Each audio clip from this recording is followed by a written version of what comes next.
الله رب العالمین د طرف نه چې څومره نعمتونه د انسان ته میلاو شوي دي نو دا د الله رب العالمین د طرف نه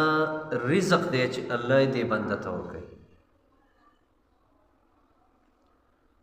او رزق چې دی دا یوازې خوراک ته نه وایي بلکې رزق د دې بنده خوراک دی د ده جامه ده د ده سورلي ده د ده کور دی د ده دپاره روغ صحت دی د ده اولاد دی د ده نیکه بیبي ده دا ټول د ده دپاره رزق دی ځکه ابن قیم رحمت الله علیه فرمایي چې علم او پوهه چې ده دا هم د دې بنده دپاره یو رزق دی چې الله دله ورکړی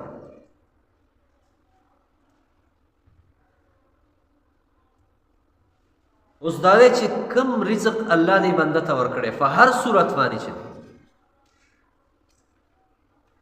دا رزق به دی باقي څنګه ساتي چې دا رزق عمده سره فاتې شي دا نعمت د سره فاتې شي دا نعمت د ده نه لاړ نه شي د دې دپاره چې کوم اسباب دي د رزق د زیاتېدو او د رزق د باقي پاتې کېدو هغې کې یو دی شکر د الله رب العالمین په نعمت باندې په رزق باندې شکر ویستل د دې دوه فایدې یو فایده یې دا چې دا کم رزق تا ته میلاو دی دا به تا سره باقي پاتې کېږي دا به نه الله اخلي نه او دویمه فایده د شکر دا ده چې په دې نعمت کې هم په دې رزق کې هم او نور چې کوم د رزق اسباب دي هغې کې به الله زیاتوالی کوي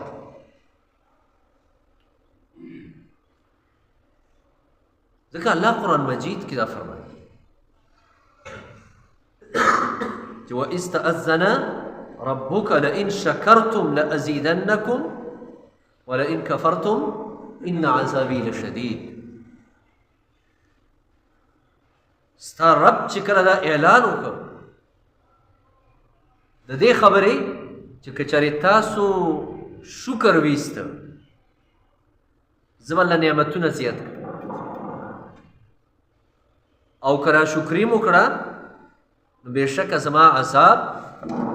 هغه ډېر سخت دی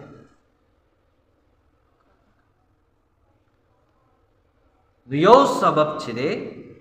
د اسبابو د رزق د زیاتوالي نه هغه دی شکر